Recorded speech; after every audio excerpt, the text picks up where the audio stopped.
Le film commence il y a de nombreuses années dans un magnifique royaume appelé Alagaësia, gouverné par des hommes montés sur de puissants dragons. Les habitants de ce royaume prospérèrent pendant longtemps, mais les chevaliers devinrent avides et commencèrent à se battre entre eux pour le pouvoir. Profitant de la situation, un jeune chevalier nommé Galvatrix les trahit, éliminant tous les autres chevaliers et dragons. Avec cette victoire, Galvatrix prit le pouvoir et entama une ère de tyrannie. C'est pourquoi un groupe appelé les Barden tenta de se rebeller, mais ils furent vaincus et les survivants se réfugièrent dans les montagnes. Plus tard, une guerrière nommée Arya, alliée des Barden, fuit les soldats du roi, emportant avec elle une pierre précieuse. Au milieu de sa fuite, elle est embusquée et attaquée par un sorcier nommé Durza, qui est l'un des sbires de Galvatrix. Et il a le pouvoir de manipuler les flammes. Sachant qu'elle ne pourrait pas le vaincre, Arya utilise son pouvoir pour téléporter la pierre précieuse loin de là. La pierre finit par tomber juste devant un jeune chasseur qui se trouvait à des kilomètres de distance. Ce jeune homme nommé Eragon voit la pierre et la prend dans sa main sans connaître l'immense pouvoir qu'elle possède.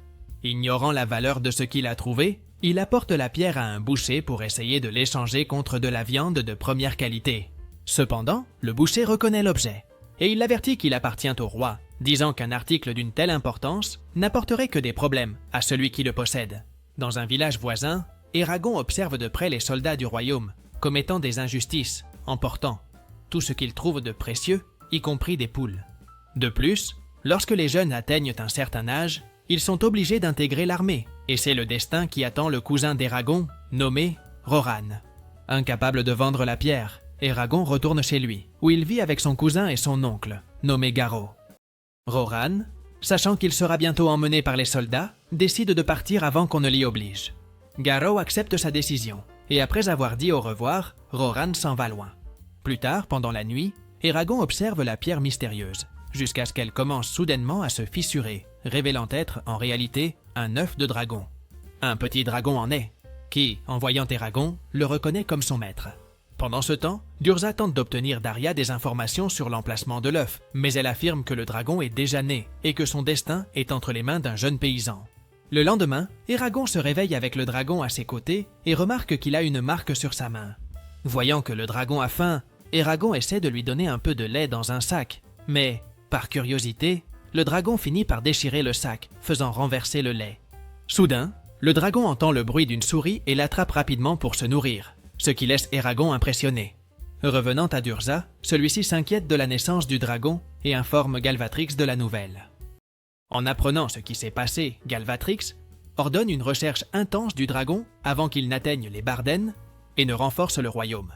De plus, Durza convoque plusieurs créatures appelées Razak pour trouver Eragon, qui est dans le village en train d'écouter Brom, un vieux conteur, raconter les exploits des chevaliers et dragons qui existaient avant la tyrannie de Galvatrix. Le jeune écoute attentivement ces grands exploits et la possibilité que le temps des chevaliers et dragons puisse revenir un jour. En entendant cela, Eragon se sent motivé pour assumer cette mission. C'est pourquoi il commence à entraîner le dragon, qui apprend rapidement à voler, en plus de grandir rapidement. Peu après, le dragon révèle sa capacité à communiquer avec les humains par télépathie, se présentant comme Saphira et affirmant qu'Eragon est son chevalier. Cette nuit-là, Eragon décide de chercher Brom pour recevoir des conseils sur la façon d'entraîner le dragon. Cependant, Brom refuse de l'aider. Agacé, Eragon s'en va mais Brom prend son épée, montrant qu'il réfléchit à la décision du jeune homme. En rentrant chez lui, Eragon entend des bruits provenant d'une autre maison. En enquêtant, il voit le boucher être interrogé par une créature créée par Durza, qui demande où se trouve le jeune homme. Avec l'œuf de dragon, le boucher finit par révéler où vit Eragon et la créature se précipite vers la maison du jeune homme. Inquiet, Eragon essaie de revenir pour protéger Garo, mais Saphira l'arrête, disant qu'il y a trop d'ennemis là-bas et qu'il est impossible de se battre seul contre eux. Malgré tout, il refuse de fuir et Saphira accepte de le ramener chez lui. Cependant, à leur arrivée, il était déjà trop tard, car Garo avait été éliminé par les créatures. Bouleversé par ce qui s'est passé, Eragon blâme le dragon pour la mort de son oncle et ordonne à Saphira de partir. Saphira s'éloigne, mais Eragon reste sur place pour faire ses adieux à son oncle. Peu de temps après, Brom apparaît à la recherche du dragon d'Eragon et, avec le jeune homme, ils partent à cheval à la recherche de Saphira. Pendant leur voyage, Eragon insiste sur le fait qu'il aurait été capable de protéger son oncle, mais Brom le confronte, affirmant qu'il ne tiendrait pas une minute contre les créatures de Durza. et encore moins contre Durza lui-même. De plus, Brom précise que le boucher est un ennemi puissant, avec des compétences très fortes. Brom révèle à Eragon qu'il est prêt à le protéger, car il représente l'espoir des Varden. Il lui explique son objectif, qui consiste à l'emmener jusqu'aux montagnes de Béor, où se trouve la forteresse des Vardens. À ce moment-là, Brom ordonne à Eragon d'appeler Saphira, car, grâce à la télépathie, elle peut l'entendre, même de loin. Rapidement, Saphira apparaît et se montre prête à continuer aux côtés d'Eragon. Après cela, Eragon présente le dragon à Brom, bien que Saphira se méfie encore de lui. Brom observe Saphira de près et reconnaît sa force, commentant le potentiel qu'elle a. Il affirme également qu'il aidera Eragon à apprendre à monter le dragon, car il croit que le jeune homme est le cavalier dont parlent les histoires pour sauver le groupe des Varden. Initialement, Eragon résiste à l'idée d'être un cavalier. Cependant, Brom explique que le lien entre lui et Saphira n'était pas un hasard. Brom dit qu'un œuf de dragon n'éclot que lorsqu'il se sent en sécurité avec son propriétaire. Et Saphira révèle qu'elle a attendu plus de 1000 ans avant de trouver Eragon. Cependant, Eragon découvre qu'en étant lié à Saphira, il devra se protéger. Car s'il est attaqué par Galbatorix, ou l'un de ses alliés, Saphira, pourrait être en danger. Finalement, Eragon et le groupe élaborent un plan pour rejoindre les Vardens. En utilisant ses compétences de dragon, Saphira survole la zone pendant le voyage pour vérifier la présence d'ennemis.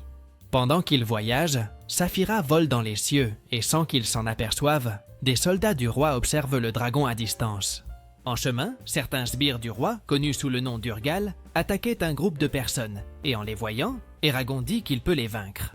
Cependant, Brom l'arrête, affirmant qu'il n'est pas encore prêt pour un tel combat. Confiant, Eragon mentionne qu'il s'est toujours entraîné au combat à l'épée avec son cousin Roran. Pour montrer combien il lui reste à apprendre, Brom le défie en duel et le bat facilement, rendant clair qu'Eragon est encore inexpérimenté et a beaucoup à mûrir. Après cela, ils poursuivent leur voyage et arrivent dans un village, où ils décident de se reposer. À ce moment-là, Brom demande à Eragon d'acheter du pain, tandis qu'il va rencontrer une connaissance. Peu après, Eragon croise un homme encapuchonné qui l'observe de manière étrange. Inquiet, Eragon s'enfuit, entrant dans la maison d'un voyant qui lui propose de lire son avenir. Le voyant révèle qu'Eragon sera impliqué dans des batailles légendaires et possède un pouvoir qu'il ignore encore. En sortant de la maison, un Urgal l'attaque. Mais heureusement, Brom était à proximité et l'aide. Cependant, d'autres Urgal envahissent le village, obligeant Brom et Eragon à se battre. Brom affronte les ennemis de près, tandis qu'Eragon les attaque avec son arc et ses flèches. La situation devient de plus en plus compliquée, mais de manière instinctive, Eragon invoque le nom de Saphira en lançant une flèche qui acquiert un pouvoir extraordinaire, vainquant tous les ennemis. Après la bataille, Eragon s'affaiblit et s'évanouit, ne se réveillant que le lendemain matin. Brom explique à Eragon que le pouvoir qu'il a utilisé instinctivement est quelque chose que les cavaliers mettent des années à apprendre. Il lui dit que ce pouvoir coule à travers Saphira et que le lien entre eux est si fort qu'elle a ressenti la peur d'Eragon pendant la bataille et est venue le secourir. Malgré cela, Brom avertit que ce pouvoir doit être utilisé en dernier recours. Sachant que les sbires de Galvatrix connaissent l'itinéraire qu'ils suivent, Eragon se rend compte que la seule façon de continuer est de voler avec Saphira. Pendant le voyage, la connexion entre Eragon et Saphira s'approfondit au point qu'il peut voir ce qu'elle observe à travers ses yeux. Avec cette vision élargie, Eragon aperçoit les Razak s'approchant de Brom. C'est pourquoi Saphira commence à voler bas, essayant d'éviter d'être détectée. Mais tous deux finissent par être attaqués et tombent au sol. Rapidement, Eragon utilise son pouvoir pour neutraliser l'un des ennemis, tandis que Brom combat un autre Razak et le vainc.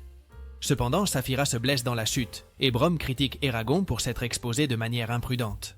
Pendant qu'ils discutaient, Eragon se rend compte que Brom a la même marque sur sa main que lui, et Brom avoue qu'il a été un cavalier de dragon dans le passé. Il explique que son dragon a été vaincu par un autre chevalier, utilisant la même épée qu'il porte aujourd'hui. Cette épée, qui est très puissante, a été volée à Mortan, l'un des alliés de Galvatrix. Brom révèle qu'après avoir vaincu Mortan, il a commencé à vivre caché, réalisant qu'il ne pouvait pas vaincre Galvatrix seul. Cependant, il dit qu'il a retrouvé espoir après avoir vu qu'Eragon et Saphira avaient la capacité de vaincre le méchant.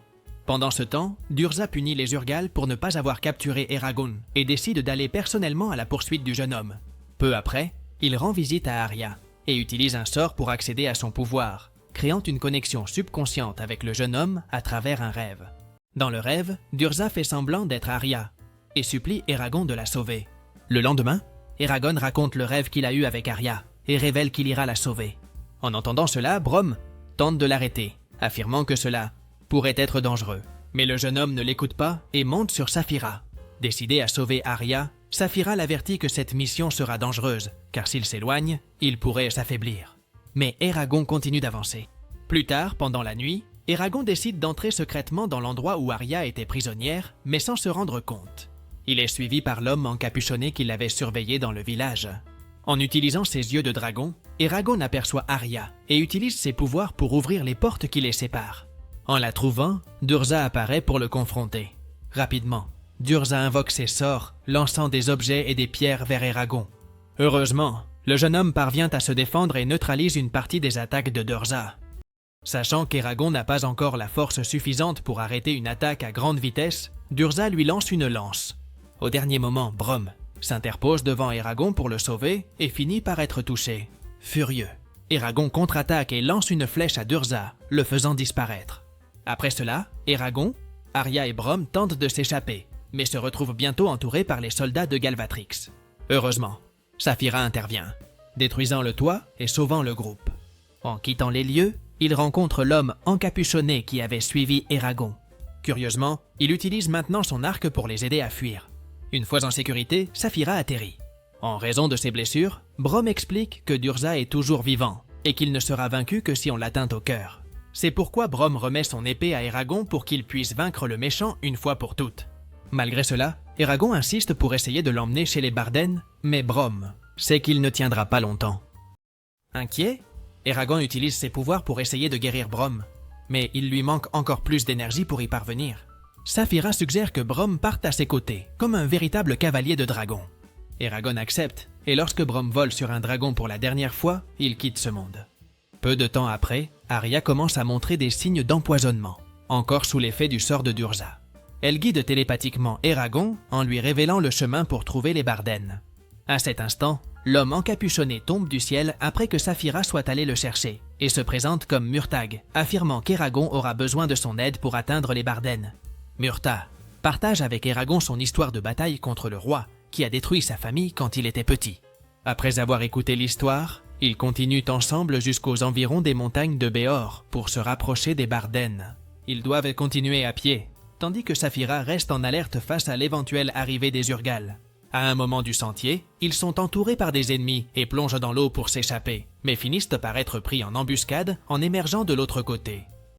Pendant ce temps, Galvatrix discute avec Durza pour ne pas avoir réussi à capturer Eragon. Cependant, le roi voit encore une opportunité de capturer le jeune homme et dit que, puisqu'Eragon est proche des Varden, il peut l'utiliser comme une piste pour atteindre et éliminer ses adversaires. À l'entrée des montagnes, les soldats qui trouvent Eragon et Murtagh se révèlent être des membres des Vardens. Avec cela, ils les emmènent jusqu'à Ajihad, qui est le chef du groupe rebelle, et exige qu'Eragon prouve qu'il est le véritable dragonnier. En utilisant sa connexion avec le dragon, Eragon appelle Saphira, et elle apparaît rapidement, amenant avec elle Arya. En voyant l'état d'Arya, Ajihad les rassure, assurant que les guérisseurs locaux peuvent s'occuper d'elle. Cependant, Ajihad ordonne l'arrestation de Murtagh, car il sait qu'il est le fils de Morzan. Peu après, Durza et son armée d'Urgals avancent, prêts à attaquer la forteresse des Varden. Eragon se prépare pour la bataille, tandis que la fille d'Ajihad le guide jusqu'à son armure et l'oriente sur les tactiques de combat. Arya, qui est maintenant rétablie, motive Eragon et lui montre l'armure qu'ils ont préparée pour Saphira. Après cela, les Vardens et Durza se retrouvent dans une bataille légendaire. Saphira, avec ses flammes, attaque les Urgal, tandis que Murtagh, qui a réussi à s'échapper, se joint à la lutte pour aider Eragon et les autres. Saphira se bat courageusement, mais Durza utilise sa magie pour invoquer un dragon fait de fumée. Finalement, un duel commence entre Eragon et Durza, mais Eragon se rend compte qu'il ne peut pas attaquer le dragon fait de fumée. Saphira essaie d'aider, mais les sorts de Durza et le dragon de fumée l'arrêtent. Eragon perçoit que Saphira ne pourra pas maintenir le rythme dans la bataille et décide de tracer un plan. Il demande à Saphira de le lancer avec sa queue, le projetant à grande vitesse en direction de Durza. Heureusement, le plan fonctionne, et Eragon frappe Durza directement au cœur, le vainquant finalement. Avant qu'Eragon ne tombe, Saphira le sauve à la dernière seconde, mais tous deux atterrissent avec un grand impact au sol. Voyant l'état de Saphira, Eragon s'inquiète pour elle. Malgré la victoire des Varden, il ne peut pas célébrer et décide d'utiliser ses pouvoirs pour partager sa vie avec Saphira et la sauver. Cependant, Eragon est épuisé par le sortilège et s'évanouit sur Saphira. Le lendemain matin, Eragon se réveille à côté de Murtagh, qui lui assure que Saphira va bien. À sa grande joie, Saphira apparaît complètement rétablie grâce au sortilège d'Eragon. Plus tard, Eragon s'approche d'Arya, qui le félicite pour ses réalisations et souligne combien il a surmonté les difficultés. Dans la scène finale, Galbatorix se rend compte qu'Eragon a remporté la bataille contre ses soldats et, de plus, que le jeune homme est devenu connu parmi les Varden. Furieux, Galbatorix libère son propre dragon, qui était très puissant, et décide de partir à la poursuite d'Eragon. Et avec cela, le film se termine.